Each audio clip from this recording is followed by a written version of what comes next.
Hi, Marion here. I've been sitting here doing my narrating my book, Caught Between Two Worlds, for Amazon Audible tonight, and I had an idea. I thought I would read you guys some stories, some bedtime stories. I thought I would read you a couple of stories out of my book over the next few days while I'm setting up my spiritual lessons library, like a bit of a resource library. So I just want to share this one with you first. A bit of a tearjerker. I'll probably end up in tears. Very poignant story. It does allude to drug use and suicide, and that does actually make it an important story. Okay, let's get started. Okay, this story is called Annie, a Desperate Mum's Plea. It's dedicated to Steve, Melanie and Annie. Sometimes I am put in positions where I'm just so humbled by the power of the human spirit that I can only agree to play my part in someone else's story. This is what I have come to know as a starfish moment, but that's another story. Such was the story of Steve, Melanie and Annie. The death of a child from natural causes would have to be one of the most painful situations a parent can ever go through. I simply cannot imagine the grief and torment associated. No parent should ever have to bury their child. The death of a child resulting from that child taking a heroin overdose would therefore have to result in unfathomable pain for the parents. Pain they must endure as they live the rest of their lives without their precious child. I imagine that I too could be very tempted to want to join my child in death if this happened to me. I'd want to help them through the pain that pushed them to the point of wanting to end their life. This is how I met Annie. Annie was a mother going through the enormous loss of her youngest child due to a heroin overdose. I had been working with Melanie, Annie's daughter, for a few months. We had had a few light discussions about my gift and psychic and spirituality in general. Nothing too deep, but it had obviously been enough for Melanie to call me a few days after her 18-year-old brother Steve's funeral. It was a cry for help like none I had ever heard before, and for that matter I never want to hear again. I was riveted to a program on TV where the incessant ring of the phone demanded that I answer it. Normally when home I leave it to the answering machine to accept my calls, but this time I chose to answer. It was Melanie and she was hysterical. "Marion, I need you. Please come and see my mum. Please come and help me. Please say you'll help me. Please come and see my mum. Mum wants to take her own life so she can be with Steve." I had never been in a situation like this before.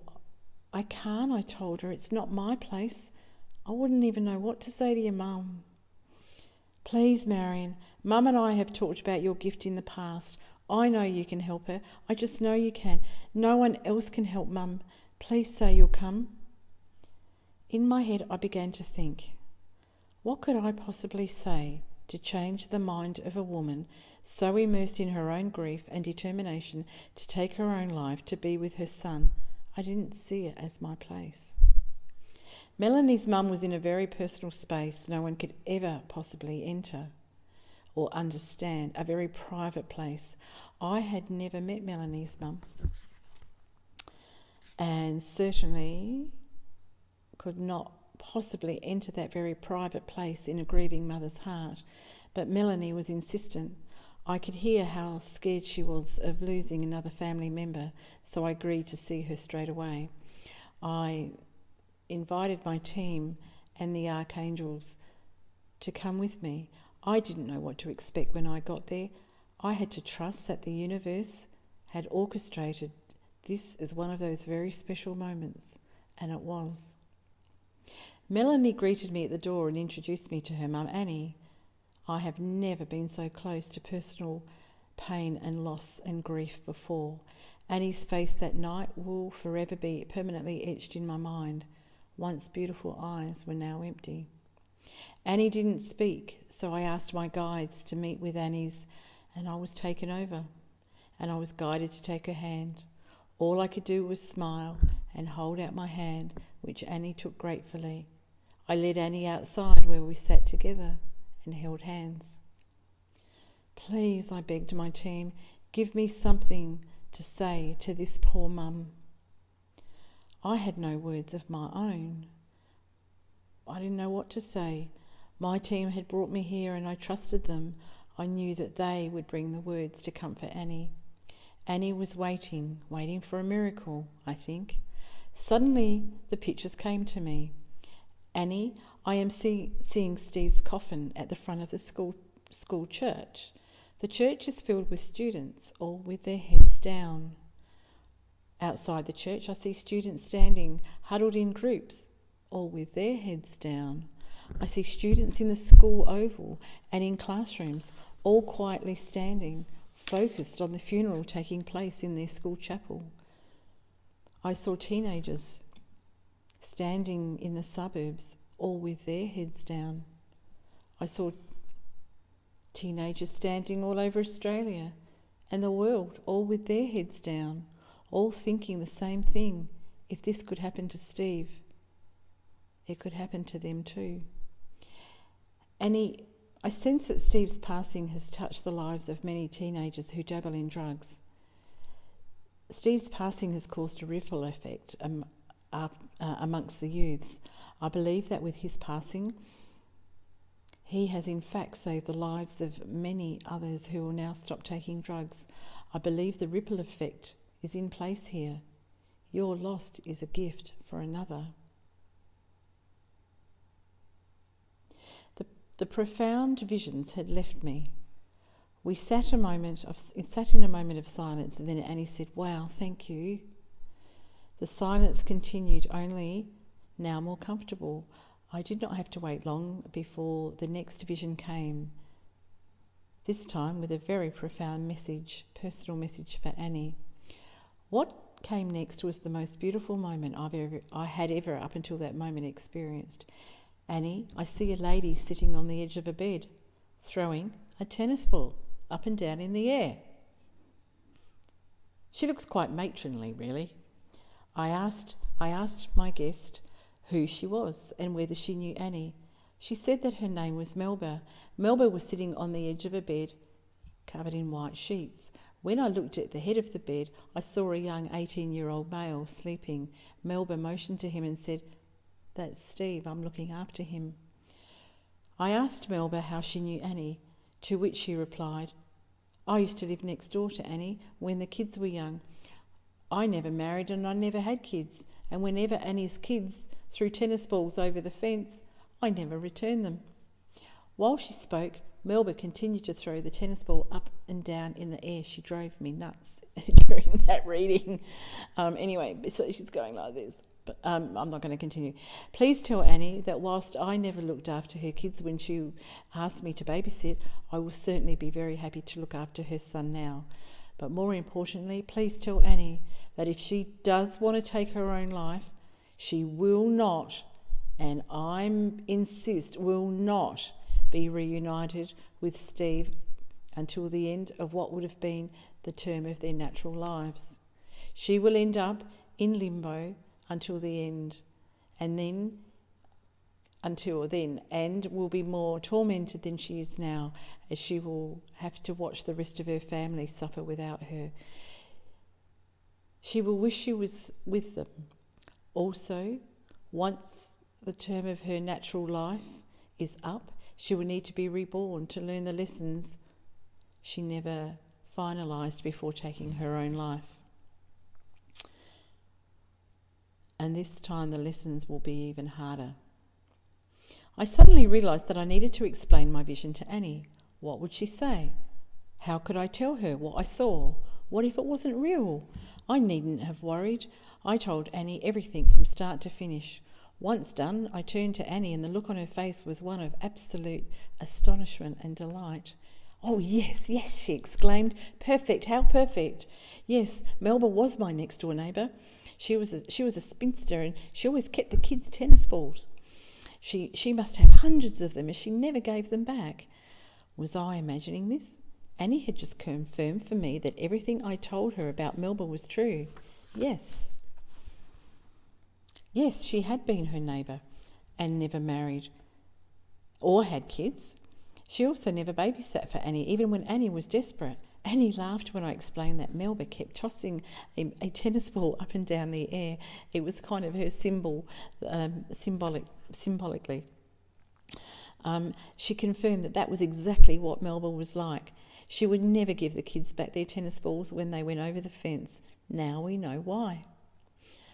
I just could not believe what was happening. This was very surreal and very, very special indeed. It is vitally important that I add at this point that all of the information coming through me up until that point was coming through with the most amazing feeling of unconditional love and feeling of incredible trust and respect. What Annie and I experienced that night was simply amazing. When I retell stories to people I sit with, so like when I tell what's happening to, say, like to Annie, I tend to focus on the person in spirit I'm dealing with in the spirit world, and then once I'm finished, I look over at the person that I'm reading for. Annie proceeded to ask me to thank Melba for sitting with her son until she could be reunited with him, as she wouldn't take her life now, and for the amazing spiritual lesson around suicide. Annie told me that she was exhausted and needed to go inside to go to sleep. We held hands at arm's length and stared into each other's eyes. Annie's soul had returned to her eyes. She was now at peace and had received a great deal of comfort and closure that night. Me, I didn't sleep that night. I relived the whole experience repeatedly in my mind. I had left my house earlier in the night full of trepidation and fear. I came home at the end of the night filled with awe at the power of unconditional love and proof that there is in fact life after death. Of that I have never been more certain, and I've got to admit that I'm really struggling with tears at the moment. This is such a special story. The lesson. Well, firstly, I would like to say that I personally learnt a spiritual lesson so deep that night it has kept me from taking my life during times of deep depression. We are given a set of spiritual lessons to learn here in this life. We need to tick those boxes before our souls can move to the next level. There are no shortcuts. Lessons are presented to us repeatedly in this life. You may have noticed that if you don't do them, they get bigger every time. You may find yourself asking questions like, why do these things keep happening to me? Next time you ask yourself the question, stop for a moment, take stock and ask yourself, what is the spiritual lesson here that I might need to learn? If you think there isn't one and choose to respond with, it's their fault, or, they're this or they're that, or, you're mistaken, it's exactly when we say things like this that we need to realise that it really is about us. Generally, the very thing you are blaming someone else for is really something you need to work on within yourself. The sooner you learn the lesson that keeps presenting itself, the sooner you can get on with enjoying your life.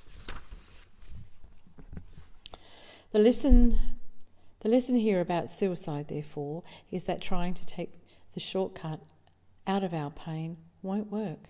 Melba taught us this. Over the years, I would run into Annie at the shops.